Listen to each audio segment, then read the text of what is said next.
Hello everybody, my name is Benji, and welcome back to Dyson Sphere Program, where you'll notice we have a slight bit of an issue.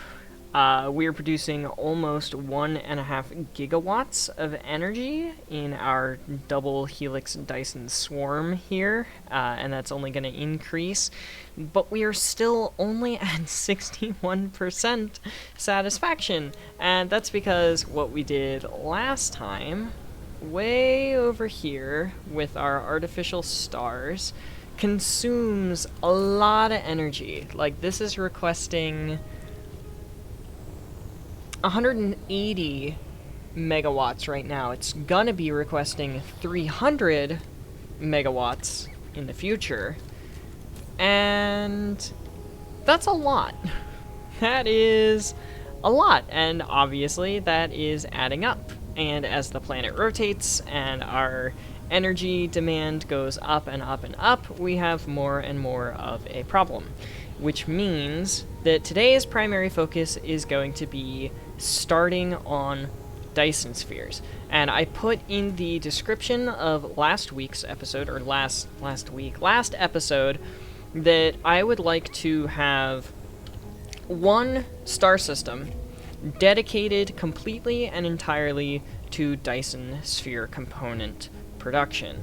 Now, that means that we are going to need the actual small carrier rockets, which needs deuterium, quantum chips, and the Dyson sphere component, which needs the big platforms and the solar sails, as well as just producing a metric shit ton of solar sails, and some warpers too, because we're going to need warpers to distribute the small carrier rockets and the solar sails between other star systems for the purpose of Dyson sphere construction, obviously. So what I want to get started on today is the research required to make a Dyson sphere. And I've talked about the Dyson sphere stress system a little bit before, but let me show you, now that we actually have the Dyson shell available to us. So the Dyson shell, as you can see currently, it's very similar to the orbit editor, where if you put an orbit, it will give you the options for the radius, the inclination, and the longitude of the orbit. And similarly, you have something very, very much the same. You've got the orbit inclination, so that determines how the sphere will rotate. As you can see right now, it's just rotating directly along that horizontal line. So obviously we're going to have that tilted in some degree. And then the longitude just determines where it starts. That's not really important. But then you'll see structure point versus cell point. And that's a little bit difficult to show when I don't really have anything. But there is also this little button down here. And you can see there's the inspect, which essentially just lets me click around. There's the different grid options for building a Dyson sphere. We're probably going to end up just going with, that's a new one. There's an option for no grid, so you can just place it wherever you want. Didn't know that. We'll probably end up going just for this grid for our first Dyson sphere and just making it nice, basic design, and then we'll move on from there. And then you'll see here that we have structure points, the Dyson sphere node. And that we can currently only place along this horizon. So just for, shits and giggles, I'll go on ahead and place 2 of them down. And then I am going to pause the world time, that way it's not constantly rotating. And then you can take the 2 frame options. This frame is just a straight line, versus this frame would be a little bit more curved. However, we need to do the stress system in order to actually show that off a little bit more. And you can see there, now we have ourselves some structure points planned, 140. And then the cell points, I can't really show off, but that's these, which there's a lot more designs than there used to be when I built my last sphere. But you'll essentially take this, and it's like the fill tool in any sort of MS Paint kind of deal. And if you have a bundle of these, like say in a triangle, you can fill them in with these cell points. And then what the cell points will do is they will take solar sails from existing orbits, pull them into this little node right here, and then fill in the gap over time. Which is why we want a lot of solar sails per minute, per second, whatever, and a lot of cell points. We want a lot of carrier rockets as well. But before we do that, we have to do this. It increases the node latitude limit by 15%. And there's a lot of them. Pretty sure that's the last one. Just 5 of them, or 6 of them overall, sorry. And that will go obnoxiously fast because we have a lot of science that has just been sitting in here and sitting in our labs. Now, it looks like we got that giant burst at the beginning out of the way, and our labs cannot, or our belts rather, cannot actually keep up with the science going around and around and around. Which is kind of comical, actually. They're only making it like halfway. That's kind of interesting to see. But now that's moving. Dyson Sphere Stress System level 1, and I can show off a little more what I meant when I was talking about... See, that green area got a lot bigger? That's exactly what we want. And then if I take this, this, this... Slight recording interruption, sorry. But now that we have those, we can take this and stretch it between them. And I can also show off the difference between these two, or not. Apparently they're not different anymore? Question mark? They're supposed to be different. But now that we have this little grid in place, we can also take the solar sails, or the solar cell points, and fill that in.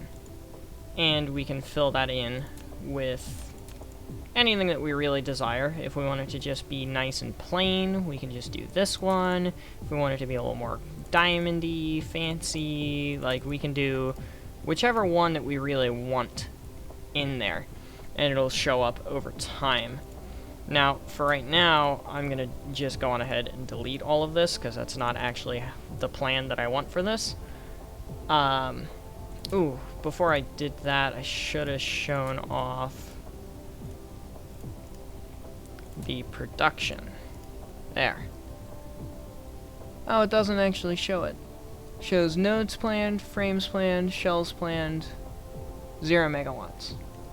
Which is weird, because it would absolutely have a megawatt value at this point. But right now, I'm just going to wait on science and do a little bit of planning in a Google Sheet, which I might add to the actual Google Drive that I share for all of my blueprints, because the Google Sheet is going to be very, very handy for planning our Dyson Sphere production for all of like the cell points and stuff, like all the small carrier rockets and the solar sails, as well as just any other materials that we may need. So while this is all queued up and researching, I will be right back with that Google Sheet. So research is coming along well, and before I show you guys what I have planned there with the little systems, I want to show you guys the spreadsheet. So this is the spreadsheet that I have. A helpful note up here in the top left corner, all machines are, in fact, Mark III machines. Also, don't mind this, I'm listening to music. All machines are Mark III machines. So these are Mark III assemblers for all of the actual rockets, same thing with the Dyson components. And the only things that are not Mark III machines are things that are very obviously going to be chem labs or refineries, and stuff like that isn't really noted here because we don't need a whole ton. Like, we need the graphene, and that requires the fire ice, which produces us hydrogen. We can use that hydrogen to make some deuterium because we need a lot of deuterium. a lot of deuterium. And I don't know if I want to do 5 per second or if I want to do 10 per second. If we do 10 per second, obviously everything doubles. And all of these, by the way, are in per second denominations.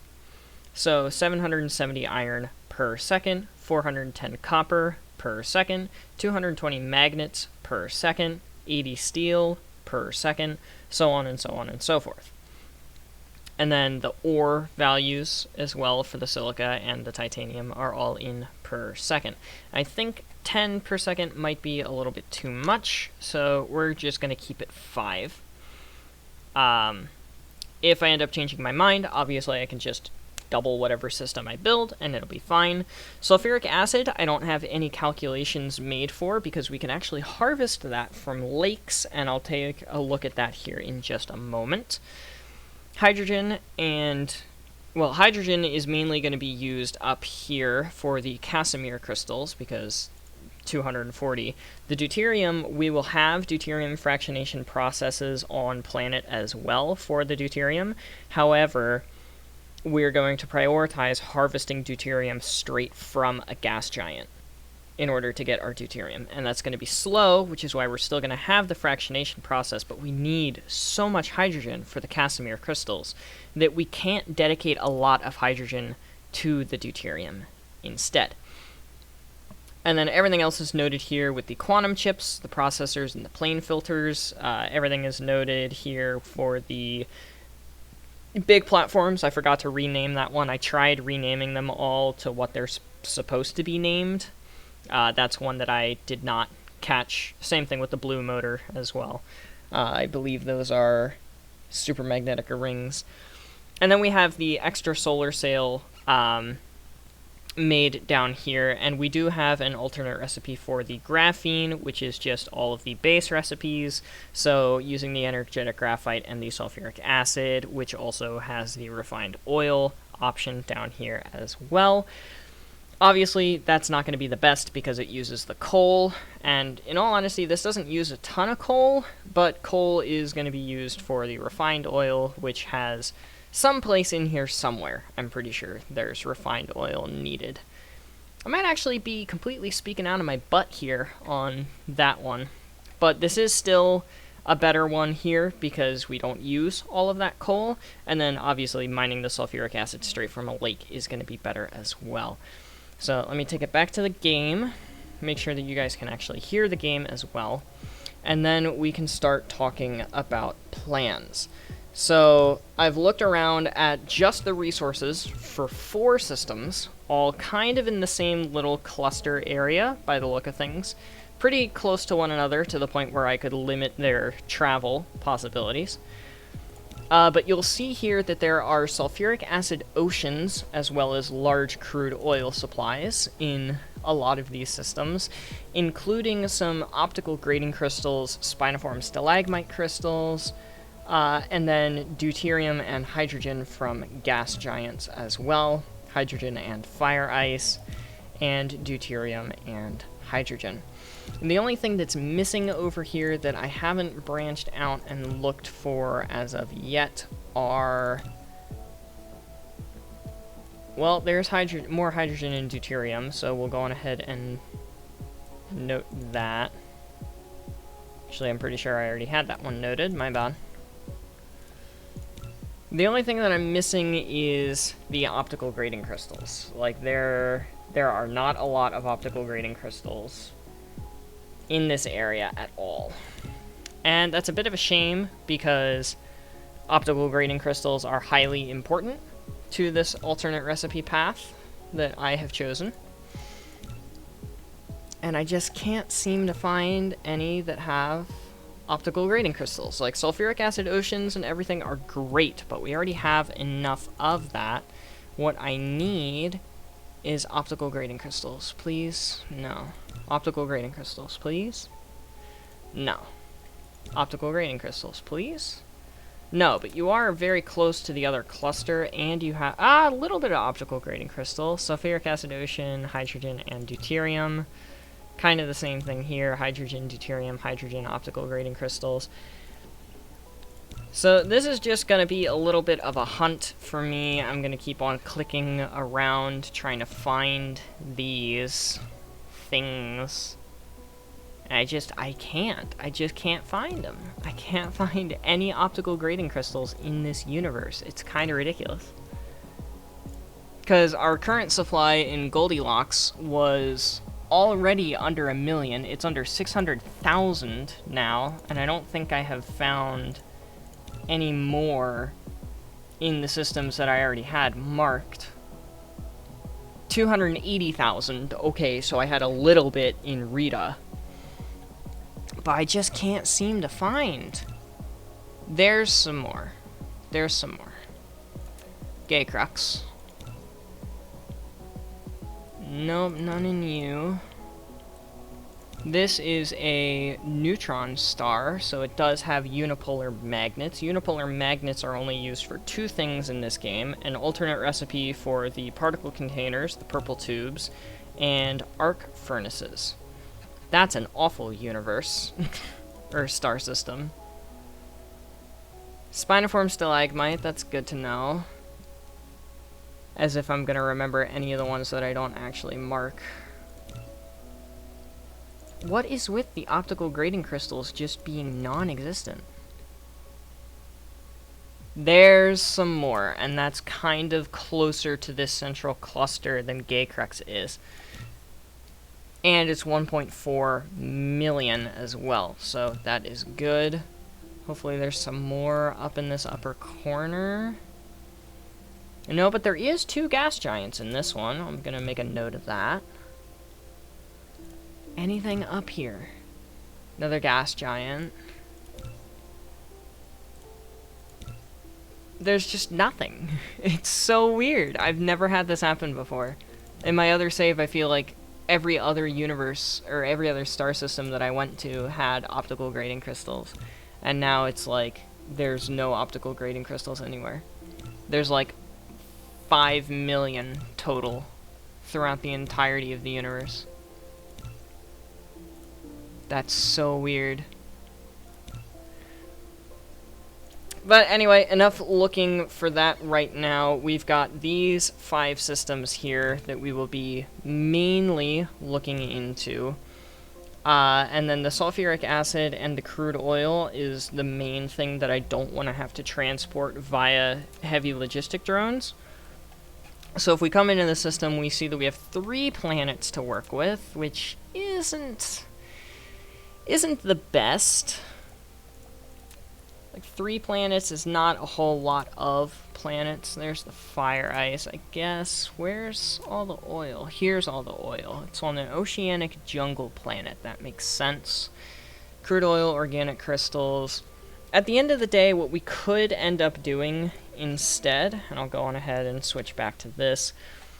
What we could end up doing instead of having the optical grading crystal alternate recipe for the Casimir crystals, there is always the option of just the base recipe. It uses the same amount of graphene, the same amount of hydrogen. It just uses titanium crystals instead, which is a titanium sink, and organic crystals. But there are a lot of organic crystals, at the very least in that sector alone. Over here, there's some more optical grading crystals, and 21 million titanium, 29 million titanium, 22 million titanium. And what was the other thing I was looking for? Organic crystals. So yeah, there's just a lot of titanium. There's more organic crystals nearby than anything else, so that might be something that I look into. But the main thing is that I don't want to have to look at transporting interstellarly the sulfuric acid and the oil. Like, the most that I want to transport that is between planets, because we need high volumes of it, so I don't want to have that being, you know, imported from other galaxies. Other star systems. I keep saying the wrong word. I hope you guys know what I mean.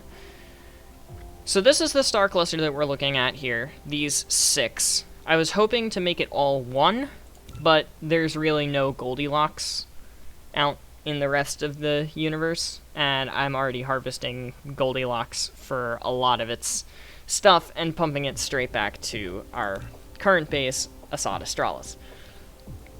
So I think we are going to look at making Canis Majoris number 2 our primary target for, or rather, view Canis Majoris, just the system Canis Majoris, to be our main hub for processing, and then import hydrogen, deuterium from gas giants dotted around the rest of the system, putting it all into this system for processing. And then same thing here with the spiniform stalagmite crystals, which I hope we can find at least a little bit more spiniform stalagmite crystals just kind of nearby, because I just realized that's not a very high number either. I'm going to keep looking around at that. I've already talked way too much about that. We're almost at the point where we are done with the Dyson Sphere stress system process here. Almost done. As you can see, it keeps on starting and stopping and starting and stopping, and that's because our green science is not up to snuff. And I think it's less that it was not up to snuff and more that it just didn't have as much storage as the rest of the sciences had, because the rest of the sciences had like this full and this full. I don't think the green science was actually full on this. Also, I want to jack that the whole way up to 10k. Yes, I'm serious. I want it all the way up to 10k. So I guess I'm going to keep looking around for the perfect world. Looks like these labs are suffering on hydrogen, which is odd. They should not be. This is a perfect system. At least it's supposed to be a perfect system. Oh well. Oh well, whatever. I'm going to keep looking around. I'm going to keep waiting on this research to finish. And then we can end off today by designing our Dyson Sphere. And then, in all honesty, we might be able to do, not today, but at some point, we might be able to do a tiny setup for Dyson Sphere components somewhere on planet or off planet on one of our other Assad Astralis worlds, voice crack, and actually get a Dyson shell legitimately working. And you know what? I think we can go on ahead and start designing. So I don't really have any ideas on how I would like to design it. You can see here you can set the latitudes and longitudes accordingly. I don't want it to just be a boring square.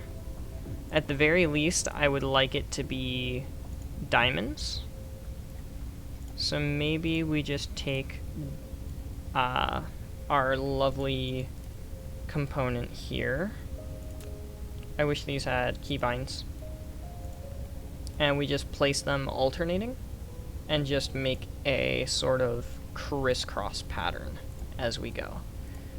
And yes, this is how tedious Dyson Sphere construction is. It is very point and click arthritis inducing. So yeah, just beware of that should you ever be designing your own Dyson Sphere. So I'm going to go with that. We're going to take a look at it once it is all finished and I'm finished with it, and I will be right back shortly. Our last research is about to complete. There it goes. Talk about perfect timing.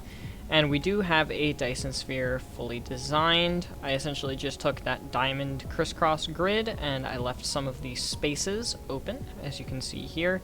Some of the spaces do not have the solar sails.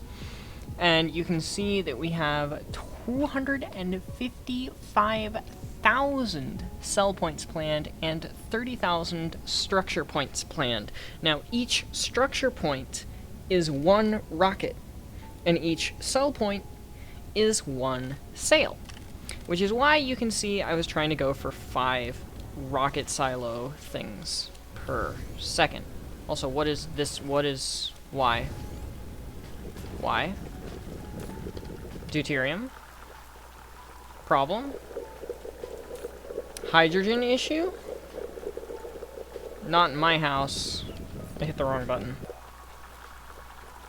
You? Remote demand? Thanks. You? Still locally demanding, that's good. It's probably not using anything because we're not using graphene all that much.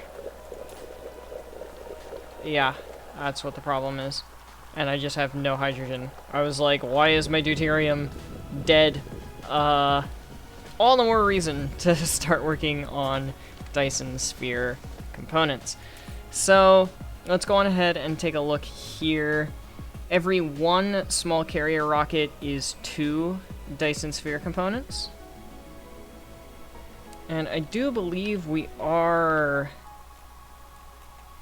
You locally? Yeah, local supply. Alright, that's good. So let's take a look for some space. First of all. Man, we're running out of space. We have actually basically run out of space. I think maybe I could do something here. Literally where I'm at right now. I think this is probably going to be the best area for us to do this. So let's go on ahead and plop down an interstellar grid. Because it's 3 input, 1 output, and we're also going to do proliferation for these. So we need... Let's try to get a blueprint for 2 of these per second for right now. So 2 of these per second would be... 8 machines is 1, so 16 machines total. Oh. Oh, my grid's bad. Oh, that's a problem. I really, really hope that gets fixed.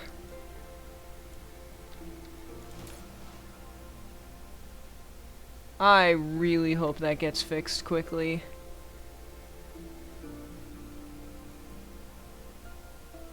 That better get fixed quickly. Anyway, we are going to leave room for proliferation. So we'll leave roughly that much space. And then we need 8 machines on one side, 8 machines on the other. And you guys, again, you've seen this a million times. So I'm going to set these guys up. And then we're going to move in to setting these guys up. Actually, we might just make this a joint blueprint.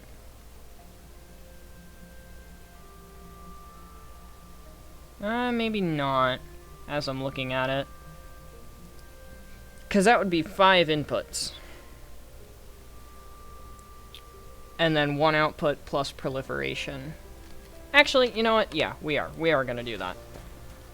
Which means that we can have these 8... and then leave some space for proliferation. And then, of course, foundation support. But it's gonna be 6 and 6.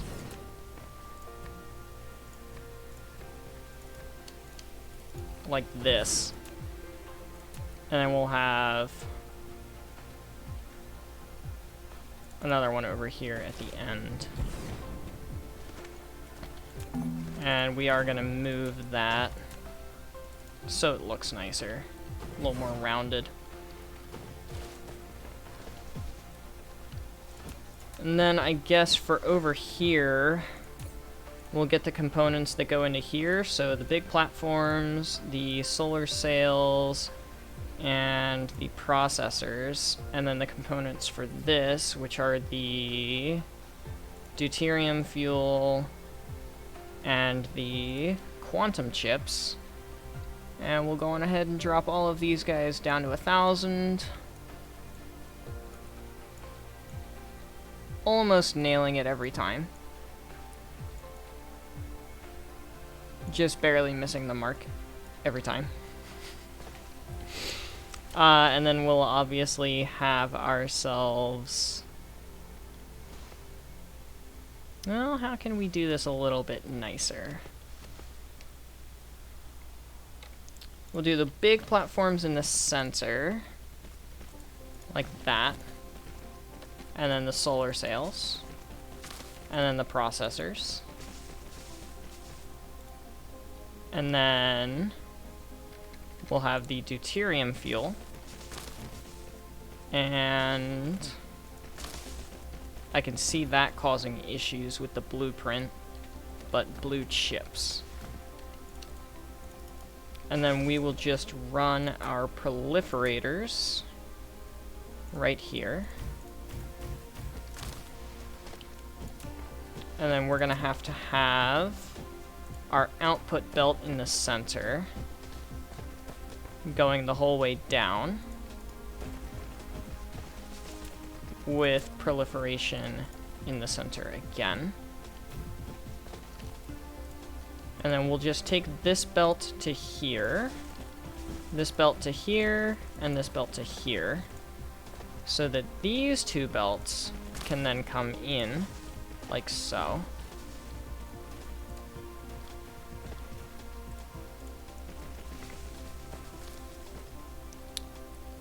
And I don't know, honestly, if proliferation matters for the small carrier rockets, and that'll be the output for the carrier rockets, by the way. But we are gonna go on ahead. Ugh, of course, it's not gonna let me. We're gonna move this back one more square to there. And then we're gonna proliferate right there. This is going to be small carrier rocket. I'm gonna want proliferator, and I'm also going to want warpers. Not remote anything, not remote anything, and right now not remote anything. Local demand.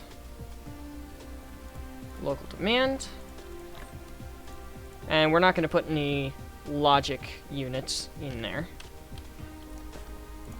And then we will go on ahead and take our proliferator juice. Actually, let me get rid of that.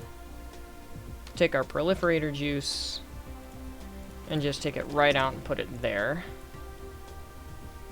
And then take our proliferator juice again out of the side here.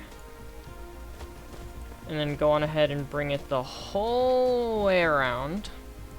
And then up, through, and it'll go through the other ones on the other side. So that's the basic concept. I'm gonna go build it, and then we'll be back in a second. Alright, I got it done. So this will do 2 small carrier rockets per second. That's a decent blueprint to start out with. Go on ahead, remote demand, or remote storage for all of these. Local demand as well for all of these. And then plonk in our drones. Drones are already plonked over here. Power grid is no longer suffering at the moment.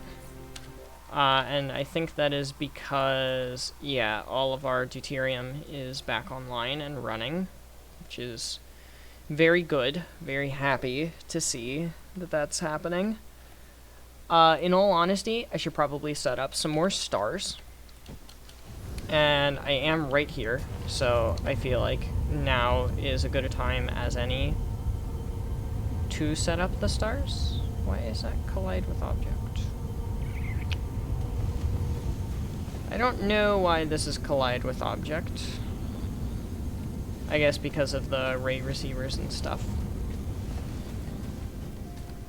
But I can set up more stars over here. So take out the antimatter fuel. And honestly just pull the belt up this way. Then grab it. And we'll go on ahead and plop it like right here. And we'll just do 5.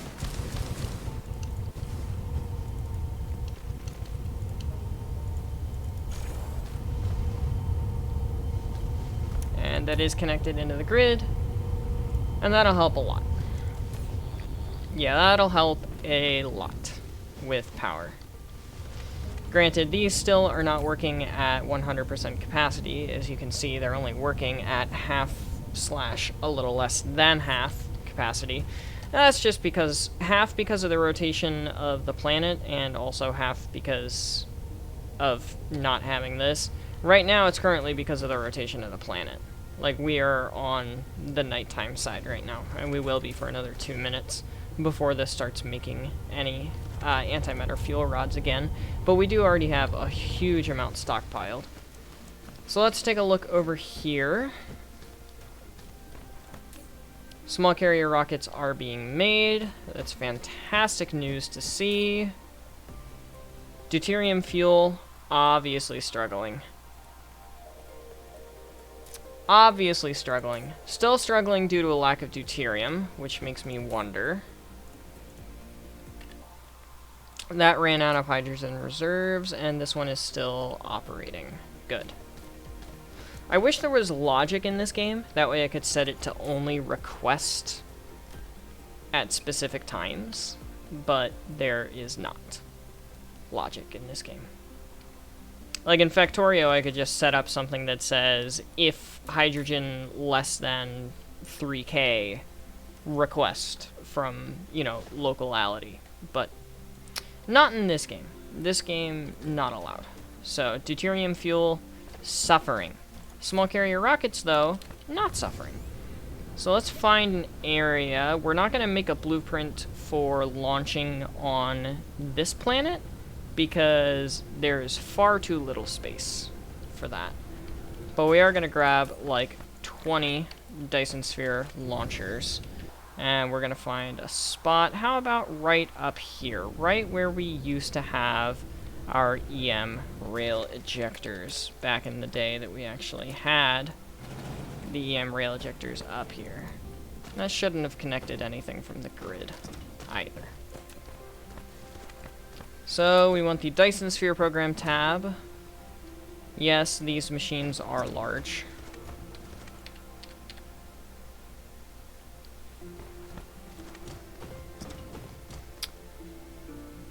How many is that? That's 9. So let's see if I can't do 10.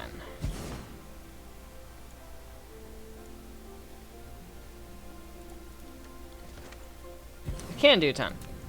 Now I'm pretty sure I can just run them through one another. Can I not do that? Obviously I cannot, in fact, do that. Can I run it in at all? No. Alright, cool. So I am going to have to set up something funky with the splitters, and I didn't want to do that, but I guess I have to. Yeah, because I got to get the splitter and then an inserter. Which is dumb. I don't like the fact that I have to do that. But it is what it is. Alright, I'm going to set this up really quickly, and then I will show you guys the sphere launchers actually launching products at our planned sphere. And then next time, we can begin working in our other systems on what we actually want them to do. So I'll be back here momentarily. Alright, that is all placed in. We have our small carrier rockets en route. There's the first batch. Second batch should be here in just a second. And I apparently didn't set an output. That's weird. But you will see that it gets loaded in. And as it gets loaded in, it launches itself. And no, sadly, there is not audio for that. Rocket launch.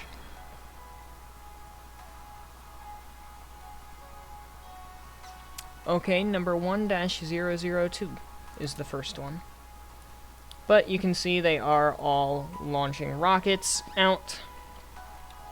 And as soon as the, manifold overflows a little bit more, this last one will start launching rockets as well. And we can take a look at our star. and we can see our Dyson sphere begin to be built. There's the little first node. And we can take a look at the sphere as well. We can see those rockets coming up. We can see what they are building and what they have yet to build.